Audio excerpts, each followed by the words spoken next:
Hey man, say man, wait! It's not that channel. It's not that channel. What up, YouTube? It's your boy Cosmo, and we're back with another video. But in today's video, it's gonna be a little bit different. We're doing a segment on the channel called the 30-minute deep dive, where we're gonna be diving into different topics with different perspective and so forth. And my guest today will be Raisiwe. What's up, guys? I'm here with my guest, Raisiwe. Raisiwe, how are you today? I'm good, thanks. How are you? I'm good. I'm good. So in today's topic, we're gonna have just different perspectives between us. So in today's topic is gonna be the microeconomies that happen within universities. To elaborate further, it's like people participating maybe in selling clothes or sweets or whatever, like as students as well, and them being able to partake in, for example, here at the University of Venda, where they can participate in like this canteen or fish and chips. You understand? So my question to you is, it's a discussion. How can the university expand on that? Like helping students participate in this.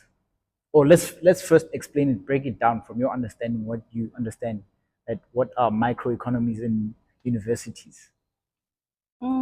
Yeah, thank you. Mm. And also thank you for having me. Appreciate you for coming. It's an honor. Mm. So, yeah, first of all, I think that that thing it's going around even currently around campus. But the question is Mm. to what extent or to what extent is it recognized, Mm. more especially by the leadership, Mm. or students are just hustling for themselves in jail, Mm. you know? Mm. Are there platforms where they're actually given support, where they are Mm. recognized? If you go to the Univen page where the Vice Chancellor gave his speech, Mm. he's touching a little bit more on entrepreneurship, Mm. and the rest is about knowledge, research, and everything along that line, you Mm. know.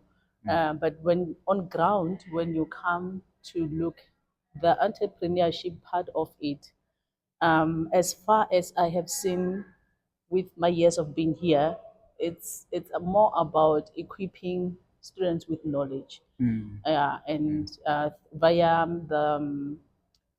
these platforms, the conferences and workshops that they conduct on Mm. entrepreneurship. But I don't think that it's been given enough oomph to Mm. motivate students enough to say, come in large numbers, and this is the way to go. While you go to school, this is the way that you can couple your schooling with entrepreneurship. True. And that's how I think it's supposed to be, even not only at this at higher institutions Mm. of learning, Mm. but from an early age.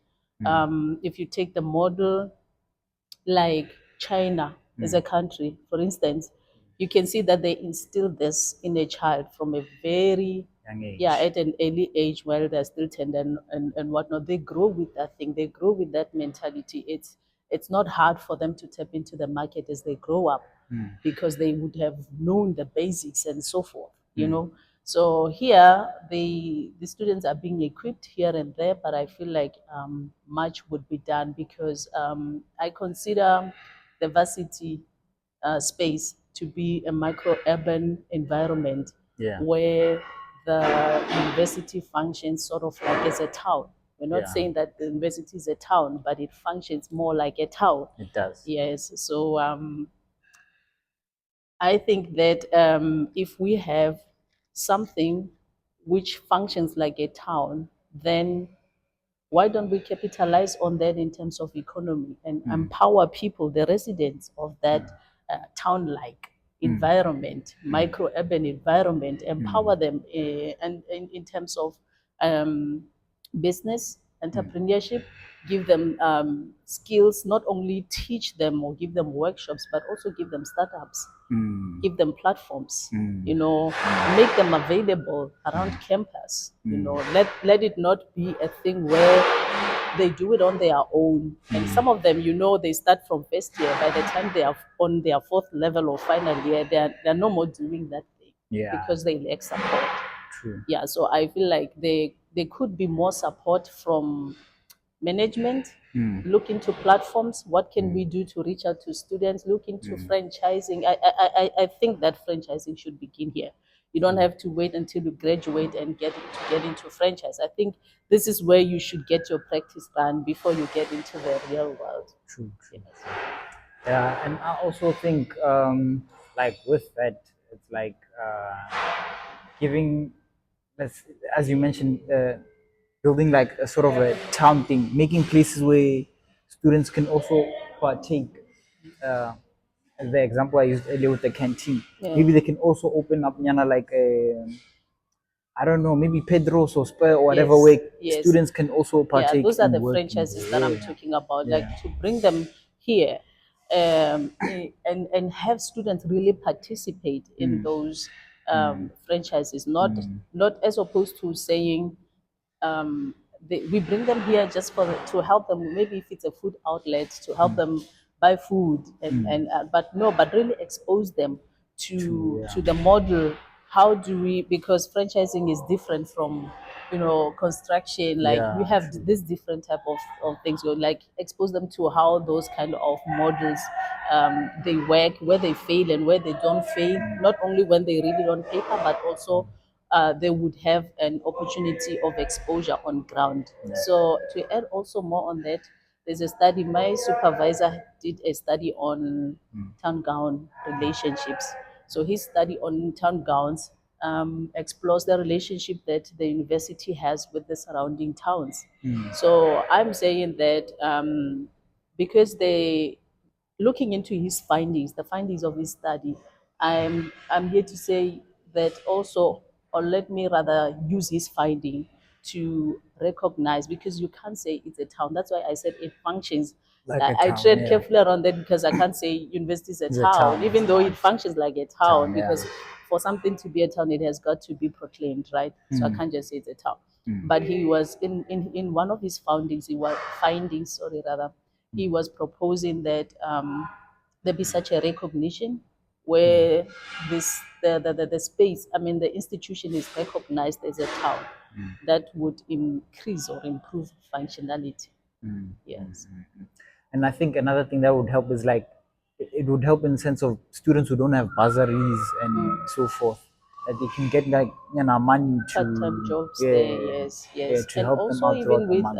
placement jobs, Mm, because we don't have exit programs much these days. true, So when true. you go out there, You're on your after you are own. done, you're on your You're own, on and your it's own. very Yes. tough out there. Yeah. So I feel like beyond being a research or knowledge um, institution, like where we are just now, it's like we are just in a dam, an ocean of knowledge. There's so much knowledge.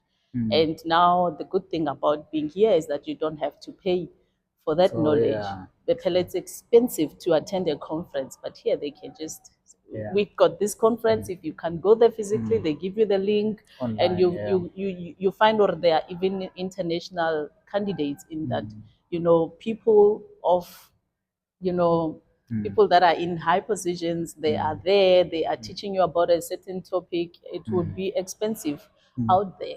So that is an advantage of being here. But maybe moving forward, we could look, like we previously mentioned, into ways on how to expand that while they are in this pool of knowledge. Also, how do we expose them in terms of practical application of that knowledge? yeah. Yeah, so exposing them to these, like we said, franchises and whatever. Yeah, true. Yeah, I feel like it the would same help. could be said for our degree, because like I mean, we Yeah, yeah, partook in definitely. the Cape Town thing, but if we also could partake in like the spatial planning around the university to give us like more knowledge of how things are done, I feel like that also would be proper. Yeah, Yeah, yeah, that is so true. As you mentioned, the metropolitan dialogue that we were yeah, involved in, I really think that we should take it, because this is not a metropolitan. We can bring it down to our level yeah, and try to involve the planners around here with the students. Look into what can be done to expand this institution in that. Look at maybe do some feasibility studies, look into the pros and the cons and whatnot. Because again, if we say that, in my mind, I'm thinking that we want to propose this thing of bringing franchises right here where we get students involved. Why are we do have franchises out there? The petros that you mentioned, it's there, at Plaza there, it's there at Taban Mall. I think we have two outlets already. Why would we want to bring it here? There's so many KFC outlets around. Why would we want to bring them inside. inside? I think, well, personally, what I think is because it accommodates students' Yeah, that, timetables, yes, you understand when students can work, and mostly the population here are students. So I think the working times could be good in a sense, or at least they could go attend their classes. Some take a day shift, some take yeah. the afternoon That's shift. exactly what my point is, or the reason why we would want them to come here is because we would want to target the students. And also, this brings us to a point where, like you said, that some can take night shifts, some can take. That means that there will have to be also a rescheduling around classes, and that would not be such a bad idea if we had a group of students who attended at night and others who attend. They are residences, right? And there's security, right? So what would stop that? There's lighting, there's proper lighting. We can try to look into ways that we make the space alive at night, because at night it does. When we go to sleep, it Yeah, sleeps. it sleeps. Yes. So, but True. we, if Yeah. in order to have a growing economy, a sleepy that never sleeps, that's a sleepy. I mean, that's a city with a very vibrant economy. It tells you a lot about the economy of that space. So that would improve the economy of around uh, The camp to Toyando, handle. yeah, Also, campus. another thing, how do you think like maybe the government can go to implementing that? Because as you can see, even from where I come from, like once it hits like 7 o'clock, Yeah, everything yeah, just yeah. dies out. Like, how do we transform cities or towns also? Mm, Like moving from yes. university to towns. Like, how do we transform them to be active at night also in that Yeah, sort? I truly think it's the same model that we could apply out there. So we can have like night shifts and day shifts, where we say this kind of activities, they don't have to stop just because it's night. We have a program that says we have an environment that accommodates activities to run even during the night, and this would relieve, you know sometimes they are students who study during the day but not the whole day, Yeah. and it would accommodate them into the night, that if they want to do a part-time job, they can do it Yeah. at True. night, put in some few hours, Yeah. yeah, during the night. And not only students, only for everyone who's a resident in the town, we can use the same model. And another thing, you go around, people know what they need. People know, I think people more than planners, they know what the city needs. Yes. So it's just that planners, we end up shaping how they should live their lives, but they really know How what they? is needed. For Yeah. example, you could create a pathway for the people and say, use this walkway. It's proper. It's well constructed, and Yeah. someone would just pass via the grass, the green there, and then you Because ask it's a yourself why? shortcut. Because Yeah. it's a shortcut. If planners could identify that from the onset, that using this way, this is what the way that the people prefer, instead of deciding for them, this is the way you should use to access different uses, or other parts of the environment. So you go to the people and you ask them, like, your IDP consultation thing there. You ask them and you consult with them what can be done to make the space alive at night. What would you like to do at night? What do you wish you could do at night but you can't because of Yeah. safety? And then they will tell you. And the most important thing is that these studies that we do, the researches that are being conducted, the findings are true, but they are just put away somewhere. They are shelved somewhere away. Nobody revisit them to say we have this kind of a problem. Oh, there was this study. Um, about flooding. There was this study about Yeah. whatever. The findings, we can use them. I do believe that there are so many, there's so much empirical knowledge that the municipality, as you asked, what can they do? They can pull out from those shelves the researches and find out what solutions are made available Yeah. already. They are proven, they are facts, and then you just a matter of putting it on ground, running. Yeah, guys, we're urban planners, by the way. I just want to say that because I know we're talking with a lot of planning jargon so that you don't get lost. But in a sense, also, it's like, yeah, for me personally, what I'd like to see on campus, maybe an arcade, you understand? Because some of us, we don't subscribe to like the nightlife of drinking and clubbing because, I'm a Christian personally. And yeah, I'd like to maybe see activities such as arcades or whatever, fun things to do in and around campus. If they could do that, that would be nice. Yeah. And accommodate you guys. Yeah, true. So I was also I've been following this other professor. I'm not sure if we're supposed to mention names here, but she did a feasibility study. I think they wanted to study at university, and yeah, I think some would already know who I'm talking about. What I like is that she looked into what was the problem with South African universities. Yeah. She looked also outside the country. Yeah, towards other. So yeah, she used the models and the curriculums, and then the curricula. Sorry, you must cancel that curriculums out. Curricula, Yes. both from local and global. So she was sort of like comparing them to see what is working, what is not working.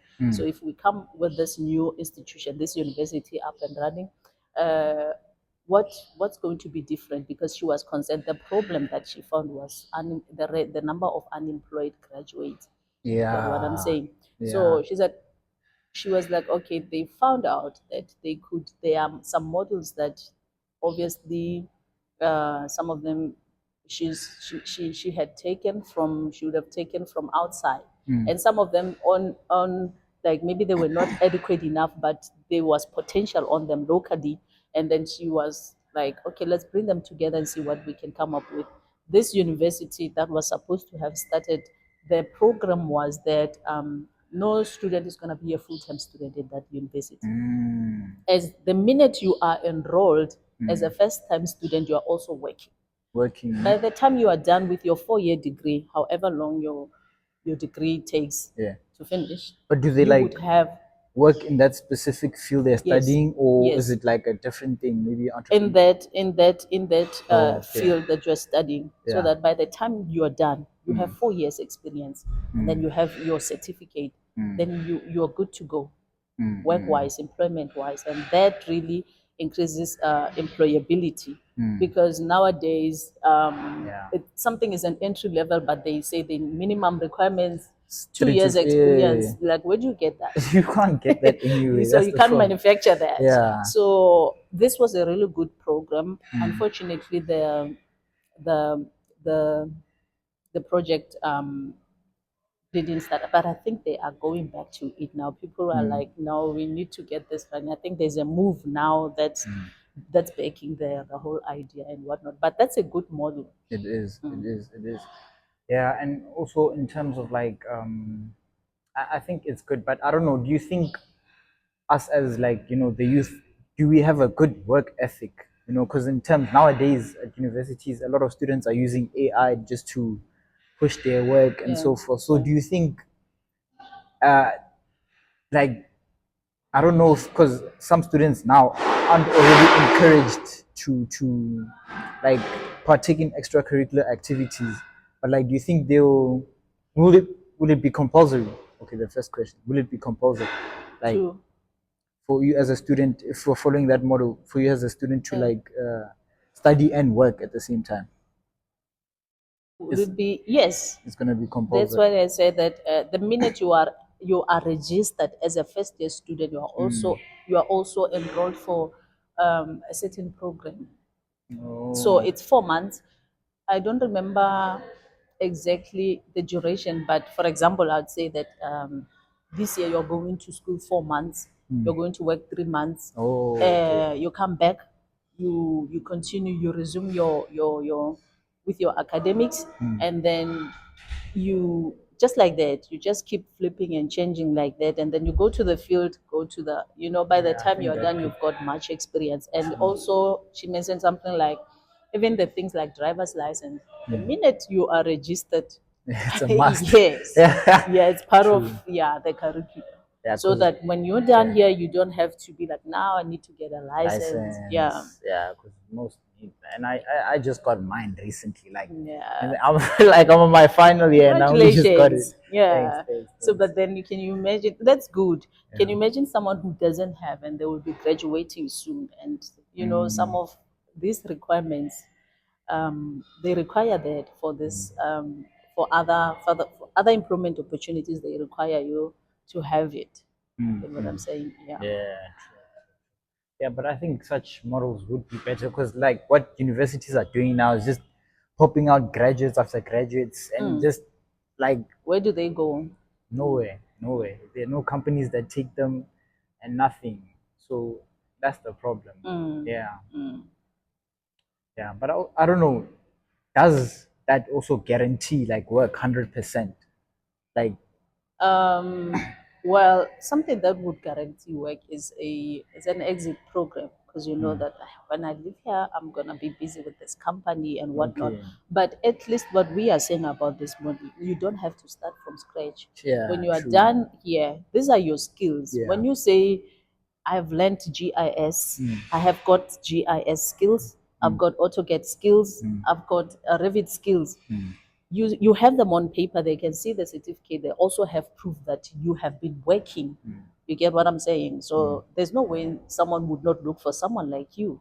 You get, true, so you true. better your chances of employability in that way. No, Yeah. but yeah, okay, yeah, okay, that's true. I think every person needs like the entrepreneurship skills, yeah, those set of Mm, skills. Because honestly, I feel like there's still a lot of opportunity in terms of business wise in Africa, especially, mm, and especially in terms of infrastructure. yes. Understand? Because I was listening to this other lady. She was saying that a lot of people wanna move on to tech, ne? In a sense, or they wanna move on to tech infrastructure and so forth. But you can't have tech infrastructure without like the actual physical infrastructure, like underground Mm, lines, mm, these mm, buildings that we mm. see. So to say in a sense, there's still a lot of business in that because that's why you see the richest man in Africa, Aliko Dangote. Yeah. He's doing cement, he's doing oil refinery, and like what do you call this? These seed oils or whatever. You get what I'm saying? These seed oils, like making from I think sunflower oil and all those. Oh, Yeah, yeah. yeah, Okay. yeah. But like Extracting oil I think from. yeah, like in terms of that, because I think a lot of what Africa is doing is trying to uh, imitate the Western thing because they already have Mm, infrastructure, they already have things in terms of transport, and we're still struggling like with public transport. mm. You understand? But I have to appreciate Mm, Univen for because sometimes we say they're not doing this, but we hardly look at what they're doing. true.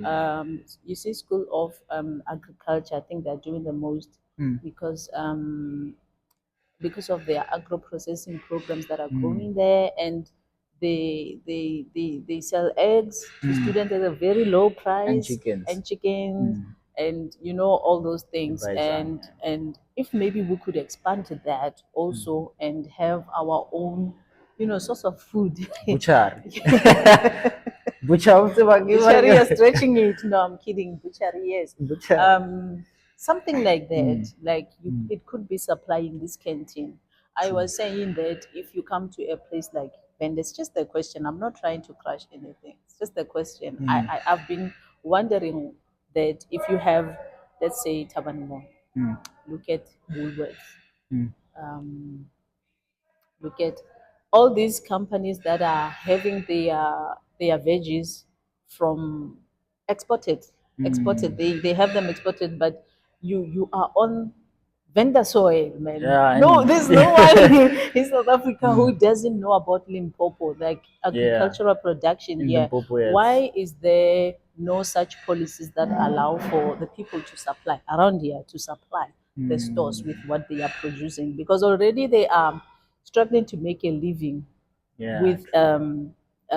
the production that they have. You can see when Mm, they just stand along the ways mm, trying to sell whatever. Why can't they be helped yeah, to produce? And even the School of Agriculture here, the students can supply Woolworths, Spar. mm, mm. They can supply their eggs there, and we know that this is Univen eggs. Wouldn't that Mm. be nice? It would be, but Yes, and and to and see them because actually, it's we've got far. lots of chicken here. Mm, You get what I'm saying? yeah. Yeah, and see them at Spa or Shoprite Mm, or whatever. Why mm. are they struggling when there's so much potential?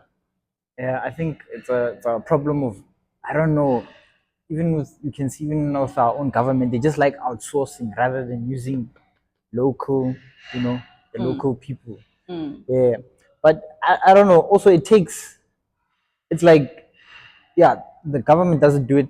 Private people do it. I don't know if you know about that avocado. Yeah, farm. Yeah, Yeah, the avocado. I think it's oil or what production. I forgot what it's called. yeah. But yeah, They are yeah, they're the ones actually taking avocados from like small time, yeah, locals. yeah, yeah, Yes. small time farmers Yeah, and and some then of they the, make oil. yeah. Yeah. So I don't know. It's like it has to take private rather than government to help its own people. So Yes, but just for running a manufacturing like mm, that, it's big, mm, right? And true. I read the article. The Mm, guy said that the problem is with the supply. Sometimes you don't get enough because you need lots of avocado yeah. for that. It's Mm, big, so you end up what outsourcing. You get mm, what I'm saying? So yeah. what we're saying is, can we find ways to empower local Okay. people in Yeah. terms of True. production and whatever? Because sometimes they need um, capacity support to some certain extent. You Yeah. know, the farmers, they need to be supported Mm, by, there must be like, I think there are grants, there are policies, but are they doing enough? Let's look into what's working, what's not working, and let's empower the locals. mm, And we can do mm, that even through Univen. You get yeah. what I'm saying? And because to say this is an environment, we're not just talking about the boundaries. We were checking out the boundary that side Yeah. earlier on. So we're not talking about the boundaries, but we are talking about Univen as an institution that Mm, goes beyond these boundaries. yeah. True. Because as I mentioned, the town gown study by my supervisor, it's not it's functioning as a town not only inside this environment within these boundaries, even Outside. outside. Yeah. Because if you look into the district development model, it's supposed to be Univen supposed to be developed along together with Toyando and Chayandima. It's because there are a lot of, imagine how many units we have in Chayandima, in Toyando, that are residential units. How Mm, many students do we have in Univen? So let's just a say we lot. have 7,000 students in Shayandima and Toyando Mm, who pay 1,500 every month for rent. How much is it making? that's a lot of money. That's a millions pumping, Yeah. literally pumping. I'm Millions. talking Yeah. about rental business now. Yeah. Now let's go to food. What are they eating? How much do they spend on food? Those people. Average 9 to And maybe then what 1,000. about clothes? How Yeah. much do they spend? The Yeah. A lot. minibus taxi business that's going around. So it's that town gown relationship that the Yeah. institution has Yeah. with the surrounding towns. True. True. Yeah. Are Yeah. we out of time? What of time, man? Good, good to do. Well, thank you for joining us on today's episode, guys. So, appreciate if you subscribe, like, comment, and yeah, comment whatever thoughts you have about what we talked about today. Yeah. And thank you for joining me, Thank you Raisi, for again. having Yeah, me, thank you. Pinelo. Thank you. Till next time, guys.